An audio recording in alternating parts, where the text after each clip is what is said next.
Hello friends, welcome back to our channel let's crack NEET में। मैं हूं विशाल शुक्ला और आज हम कंटिन्यू करेंगे cell the unit of life के आगे के टॉपिक्स को। इससे पहले की वीडियो में हमने cell the unit of life के टॉपिक सेल थ्योरी से रिलेटेड सभी पॉइंट्स को पढ़ा था। तो चलिए शुरू करते हैं हमारे आज की क्लास को। आज के इस वीडियो में हम दो टॉपिक्स पर डिस्कस करेंगे जो हैं an overview of cells means कोशिकाओं का संपूर्ण अवलोकन and second is size and volume of cells मतलब कोशिकाओं का आकार एवं आयतन। वीडियो में आगे बढ़ने से पहले चैनल को सब्सक्राइब ज़रूर करें। इन दोनों ही टॉपिक्स को हम एनसीईआरटी बायोलॉजी के according line by line cover करने वाले हैं। सबसे पहले स्टार्ट करते हैं हमारे पहले टॉपिक को जो कि है एन ओवरव्यू ऑफ सेल्स, कोशिकाओं का संपूर्ण अवलोकन। According to NCERT an overview of cells का पहला पॉइंट है inside each cell is a dense membrane bound structure called nucleus. Means प्रत्येक कोशिका के अंदर एक घनी झिल्ली वाली संरचना होती है जिसे न्यूक्लियस कहा जाता है। फ्रेंड्स, जैसा कि हम सब जानते हैं लिविंग थिंग और नॉन लिविंग थिंग बहुत अलग हैं। अब मैं बात करूं तो जो नॉन लिविंग थिंग मटेरियल्स होते हैं उसकी सबसे छोटी इकाई, उसकी सबसे छोटी यूनिट परमाणु या अणु होती है। ठीक उसी प्रकार जो लिविंग थिंग्स होती हैं जैसे कोई इंसेक्ट हुआ या ह्यूमन बॉडी हुई, एनिमल बॉडी हुई, प्लांट बॉडी हुई, तो उसकी जो सबसे छोटी यूनिट होती है, सबसे छोटी इकाई होती है, वो होती है एक सेल। अब हम बात करें सेल की तो इलेक्ट्रॉन माइक्रोस्कोप के थ्रू देखने पर हमें पता चलता है कि सेल के अंदर, कोशिका के अंदर एक घनी झिल्ली वाली संरचना होती है जिसे न्यूक्लियस मतलब केंद्रक कहा जाता है। सिंपल लैंग्वेज में अगर समझें तो सेल सबसे छोटी होती है और उस सेल के अंदर न्यूक्लियस पाया जाता है। न्यूक्लियस के बारे में हम प्रोकैरियोटिक सेल और यूकैरियोटिक सेल्स में और भी जानेंगे। Second point, according to NCERT, this nucleus contains the chromosomes which is contain the genetic material. Means उस केंद्रक में गुणसूत्र होता है जिसमें आनुवांशिक पदार्थ डीएनए होते हैं। ये बहुत ही इंटरेस्टिंग सा फैक्ट है। बायोलॉजी में कुछ चीज़ें दिखाई नहीं देती पर होती ज़रूर हैं। सेल्स जो होती हैं वो हम देख नहीं सकते, सबसे छोटी इकाई बहुत ही छोटी होती है, उसके लिए इलेक्ट्रॉन माइक्रोस्कोप की ज़रूरत होती है। उसके थ्रू देखने पर पता चलता है कि सेल्स, उसके अंदर केंद्रक, केंद्र के अंदर क्रोमोसोम्स मतलब गुणसूत्र, और गुणसूत्र के अंदर आनुवांशिक पदार्थ जैसे डीएनए पाया जाता है। पॉइंट नंबर 3, ये भी अकॉर्डिंग टू एनसीईआरटी है जिसमें बताया गया कि cells that have membrane bound nuclei are called eukaryotic, whereas cells that lack a membrane bound nucleus are prokaryotic. Means जिन कोशिकाओं में झिल्ली युक्त केंद्रक होते हैं। अब देखिए मैं आपको बताता हूँ, जो केंद्रक होते हैं वो भी दो प्रकार के होते हैं। एक केंद्रक जो होता है वो झिल्ली से घिरा हुआ होता है और दूसरा जिसमें झिल्ली नहीं पाई जाती। तो इसमें बताया गया कि जिन कोशिकाओं में झिल्ली युक्त केंद्रक होते हैं उन्हें यूकैरियोटिक कहा जाता है, जबकि जिन कोशिकाओं में झिल्ली युक्त केंद्रक नहीं पाए जाते वे प्रोकैरियोटिक कहलाती हैं। ये जो झिल्ली युक्त केंद्रक है ये यूकैरियोटिक और प्रोकैरियोटिक दोनों सेल्स को अलग करता है। इसे हम कैरेक्टरिस्टिक फीचर्स भी मान सकते हैं। Next point, in both prokaryotic and eukaryotic cells, a semi-fluid matrix called cytoplasm occupy the volume of the cells. Means prokaryotic और यूकैरियोटिक दोनों कोशिकाओं में एक अर्धद्रव्य, बहुत ही गाढ़ा मैट्रिक्स मिलता है जिसे कोशिका द्रव्य साइटोप्लाज्म होता है जो कोशिकाओं के आयतन को घेर लेता है। अब देखिए, जो जिन सेल्स में झिल्ली युक्त केंद्रक पाया जाता है वो यूकैरियोटिक होती हैं और जिनमें झिल्ली युक्त केंद्रक नहीं पाया जाता वो प्रोकैरियोटिक होती हैं। लेकिन प्रोकैरियोटिक और यूकैरियोटिक दोनों ही कोशिकाओं में साइटोप्लाज्म पाया जाता है जो कोशिकाओं के आयतन को अंदर से पूरा घेर लेता है। तो सिंपल सी बात है, साइटोप्लाज्म यूकैरियोटिक और प्रोकैरियोटिक दोनों ही कोशिकाओं में पाया जाता है। सिंपल आपको एग्जांपल दूं तो कोई भी बलून है, उसमें जैसे एयर होती है ना, वैसी पूरे सेल्स में साइटोप्लाज्म भरा हुआ होता है। Point number 5, the cytoplasm is the main arena of cellular activities in both the plant and animal cells. Various chemical reactions occurs in it to keep the cell in the living state। मतलब cytoplasm पादप व जंतु, पौधों व जंतु दोनों की कोशिकाओं में कोशिकीय गतिविधियों का मुख्य क्षेत्र है। कोशिकाओं की जीव अवस्था संबंधी विभिन्न रासायनिक अभिक्रियाएं यहीं संपन्न होती हैं। मतलब जो साइटोप्लाज्म होता है, बात करें पादप कोशिका या जंतु कोशिका की, तो इन दोनों में जो साइटोप्लाज्म होता है वो कोशिकीय गतिविधियों का, कोशिका में जो भी गतिविधि होती है तो उसका एक मुख्य क्षेत्र होता है। और जो जीवित कोशिका होती है उस कोशिका में जितनी भी अभिक्रियाएं संपन्न होती हैं वो साइटोप्लाज्म में ही होती हैं, जब तक वो कोशिका जीवित रहती है तब तक। Next point, besides the nucleus, the eukaryotic cells have other membrane-bound distinct structure called organelles, like the endoplasmic reticulum, जिसे शॉर्ट फॉर्म में ER बोलते हैं, the Golgi complex, lysosome, mitochondria, microbodies and vacuoles. The prokaryotic cells lack such membrane-bound organelles.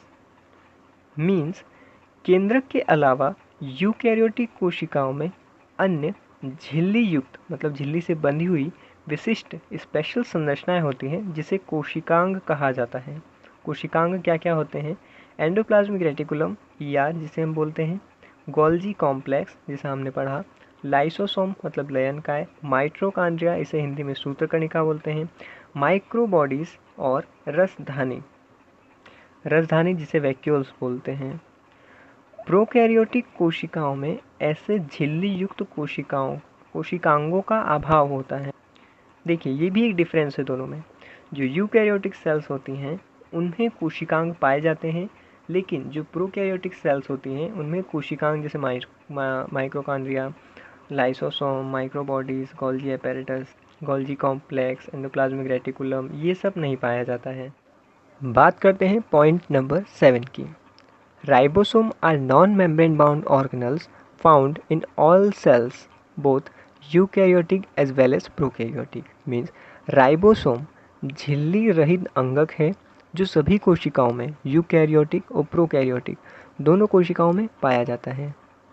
मतलब कि organelles तो एक difference हो गया कि यूकैरियोटिक में पाए जाते हैं और प्रोकैरियोटिक में नहीं पाए जाते, लेकिन जो राइबोसोम होता है जो कि एक non membrane bound structure, ribosome जो होता है वो झिल्ली रहित होता है। राइबोसोम के चारों तरफ कोई भी झिल्ली नहीं होती है, लेकिन राइबोसोम एक अंगक है जो प्रोकैरियोटिक और यूकैरियोटिक दोनों प्रकार की कोशिकाओं में पाया जाता है। Next point, within the cell ribosomes are not only in the cytoplasm but also within the two organelles. They are chloroplast in plants and mitochondria and on rough endoplasmic reticulum. Means कोशिकाओं के भीतर ribosome न केवल cytoplasm में बल्कि दो अंगकों, दो organelles, chloroplast जो हरित लवक जिसे हम कहते हैं जो कि पौधों में पाया जाता है, और माइटोकॉन्ड्रिया व मतलब rough ER, rough endoplasmic reticulum में भी मिलते हैं। मतलब ज़रूरी नहीं है कि राइबोसोम सिर्फ साइटोप्लाज्म में ही मिले। जो राइबोसोम्स होते हैं वो साइटोप्लाज्म के अलावा, साइटोप्लाज्म के अतिरिक्त दो अंगकों, दो ऑर्गेनल्स, क्लोरोप्लास्ट जिसे हरित लवक कहते हैं उसमें, और माइटोकॉन्ड्रिया व रफ एंडोप्लाज्मिक रेटिकुलम में भी पाए जाते हैं। पॉइंट नंबर 9 जो कि बहुत इम्पॉर्टेंट है और NCERT की डायरेक्ट लाइन है, नीट में इससे रिलेटेड क्वेश्चन पूछ सकते हैं। देखिए, animal cells contains another non-membrane bound organelles called centriole which helps in cell division. Means जंतु कोशिकाओं में एक और झिल्ली रहित अंग होता है जिन्हें सेंट्रियोल, हिंदी में तार केंद्रक कहा जाता है, जो कोशिकाओं के विभाजन में मदद करता है। नीट में क्वेश्चन पूछ सकते हैं कि जंतु कोशिकाओं में ऐसी कौन सी झिल्ली है या ऐसा कौन सा कारक है जो कोशिका विभाजन में मदद कर सकता है, तो उसका आंसर होगा सेंट्रियोल, मतलब तार केंद्रक। सिंपल है, तार केंद्रक एक ऑर्गेनल्स है जो जंतुओं में पाया जाता है, झिल्ली रहित होता है और कोशिका विभाजन में मदद करता है। सो फ्रेंड्स, ये था हमारा पहला topic and overview of cells, जो कि हम कंप्लीट कर चुके हैं। चलिए नेक्स्ट टॉपिक को स्टार्ट करते हैं, जो कि size and volume of cells है। इस टॉपिक में हम सेल्स के साइज और वॉल्यूम से रिलेटेड पॉइंट्स को देखेंगे। टॉपिक नंबर 2 का पहला point, cells differs greatly in size, shape and activities. Mean कोशिकाएं आकार और गतिविधियों में बहुत ही भिन्न होती हैं। सिंपल सी बात है, अगर हम बात करें बहुकोशिकीय जंतुओं की, जैसे ह्यूमन मान लीजिए, तो उसमें अलग अलग प्रकार की कोशिकाएं होती हैं जो अलग अलग गतिविधियां करती हैं और आकार में भी अलग अलग होती हैं। कोई छोटी, कोई बड़ी, कोई लंबी, ऐसी कोशिकाएं होती हैं जो हमें बहुत सारी एक्टिविटीज़ करवाती हैं, हेल्पफुल होती हैं उन एक्टिविटीज़ में। पॉइंट नंबर 2, जैसा कि हमने देखा कि जो पॉइंट नंबर 1 में हमने देखा कि कोशिकाएं जो होती हैं वो अलग अलग शेप की होती हैं। तो अब देख लेते हैं सबसे छोटी कोशिका को। Microplasma, the smallest cells are only 0.3 μm in length. मतलब जो माइक्रोप्लाज्मा होती है वो सबसे छोटी कोशिका होती है। अगर आपसे पूछ ले कि सबसे छोटी कोशिका कौन सी होती है, तो आप आंसर देंगे माइक्रोप्लाज्मा, जो लंबाई में केवल 0.3 μm माइक्रोमीटर होती है। अब बात करें बैक्टीरिया की। Wild bacteria could be 3 to 5 μm, जबकि बैक्टीरिया जो होते हैं वो 3 से लेकर 5 μm तक के हो सकते हैं। यहाँ पर अब देख पा रहे हैं माइक्रोप्लाज्मा का स्ट्रक्चर है, जिसमें सॉल्युएबल डीएनए पाया जाता है, राइबोसोम्स पाए जाते हैं, सॉल्युएबल प्रोटीन्स पाए जाते हैं जो पूरी सेल्स में बिखरे होते हैं। उसमें लिपोप्रोटीन की एक मेम्ब्रेन भी होती है। ये सबसे छोटी स्मॉलेस्ट सेल माइक्रोप्लाज्मा का एक स्ट्रक्चर है। जो माइक्रोप्लाज्मा होती है उसमें कोशिका भित्ति का अभाव होता है, सेल मेम्ब्रेन नहीं पाई जाती है। और जो माइक्रोप्लाज्मा है वो बिना ऑक्सीजन के भी जीवित रह सकती है। अनेक माइक्रोप्लाज्मा पादप और जंतुओं में रोगजनक होते हैं। ये बीमार कर सकते हैं अलग अलग पौधों को, अलग अलग जंतुओं को। तो ये थे माइक्रोप्लाज्मा से जुड़े कुछ बातें। चलिए आगे बढ़ते हैं। Next point, point number 3, the largest isolated single cell is the egg of an ostrich. हमने सबसे छोटी कोशिका की बात कर ली जो कि माइक्रोप्लाज्मा होती है। अब देखते हैं सबसे बड़ी, the largest isolated single cell. तो पृथक की गई सबसे बड़ी कोशिका शुतुरमुर्ग का अंडा है। शुतुरमुर्ग को आप लोगों ने चिड़ियाघर में देखा ही होगा। तो जो उसका अंडा होता है वो सबसे बड़ी सेल होती है जो 15 सेंटीमीटर तक हो सकती है, और वो भी सिंगल सेल होती है, एक ही सेल माना जाता है उसे। न्यूट्रिएंट प्रकार की होती है जो 15 सेंटीमीटर तक हो सकती है। चलिए देख लेते हैं। तो ये है the biggest cell in the world, ostrich egg. बात करें ऑस्ट्रिच की, तो ये बहुत ही तेज़ दौड़ने वाली चिड़िया में ही आता है, बर्ड्स में आती हैं, जो 80 किलोमीटर 80 किलोमीटर प्रति घंटे की रफ्तार से दौड़ सकती हैं। ये जो बर्ड्स होती हैं ये उड़ नहीं सकती, unable to flying. Next, among multicellular organisms, human red blood cells are about 7.0 μm in diameter. Means बहुकोशिकीय जीवों में, मतलब बहुकोशिकीय अलग अलग प्रकार की कोशिकाएं जिनमें पाई जाती हैं वो बहुकोशिकीय होते हैं। तो ऐसे जीवों में जैसे कि मान लीजिए मानव है, तो मानव लाल रक्त कणिकाओं का जो व्यास, जो रेड ब्लड सेल्स का जो व्यास, जो डायमीटर होता है वो 7.0 μm होता है। Next point, nerve cells are some of the longest cells. Means तंत्रिका कोशिकाएं सबसे लंबी कोशिकाओं में से होती हैं। हमने सबसे छोटी कोशिका, सबसे बड़ी कोशिका की बात कर ली। अब बात करते हैं सबसे लंबी, जो लंबाई में सबसे ज़्यादा होती है उस कोशिका के बारे में। तो वो होती है तंत्रिका कोशिकाएं, जो लंबाई में सबसे ज़्यादा होती हैं। सो फ्रेंड्स, ये है तंत्रिका कोशिका, एक न्यूरॉन।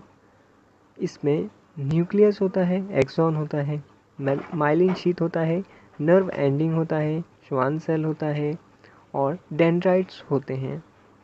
जैसा कि पहले बता चुका हूँ, जो न्यूरॉन, जो तंत्रिका कोशिकाएं हैं, वो बहुत ही लंबी होती हैं। मान लीजिए आपके पैर के अंगूठे से लेकर आपकी स्पाइनल कॉर्ड जितनी बड़ी हो सकती हैं। बात करते हैं पॉइंट नंबर 5 की। तो cells also vary in their shapes. जो कोशिकाएं होती हैं वो आकार में भिन्न अलग अलग होती हैं। Like maybe disc like, polygonal, columnar, cuboid, thread like और इवन इर्रेगुलर।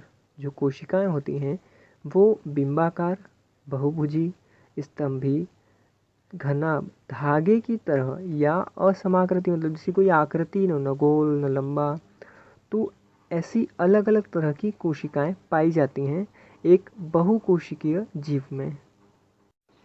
इसी पॉइंट से जुड़े डायग्राम्स को देख लेते हैं जो हमने एनसीईआरटी से लिए हैं।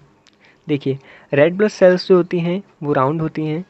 अब रेड ब्लड सेल्स की अगर हम बात करें तो उनका डायमीटर हम जान चुके हैं 7.0 म्यूएम होता है।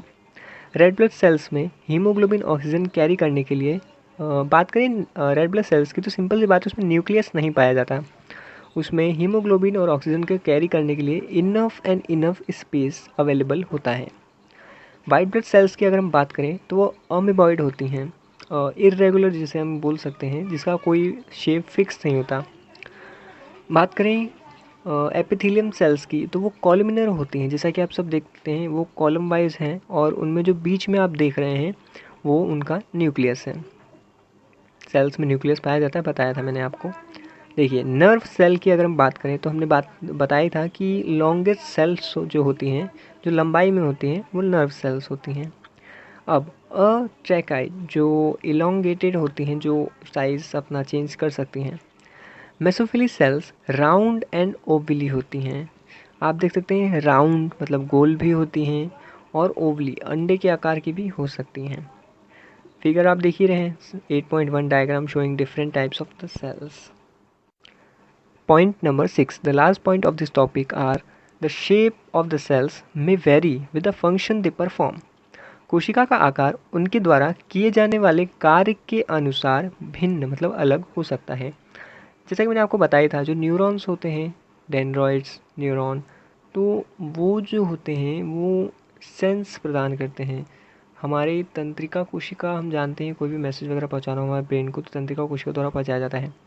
रेड ब्लड सेल्स की अगर हम बात करें तो ऑक्सीजन पहुंचाने के लिए उनमें न्यूक्लियस जो होता है वो होता ही नहीं है, ताकि ज़्यादा जगह मिल पाए ऑक्सीजन कैरी करने के लिए।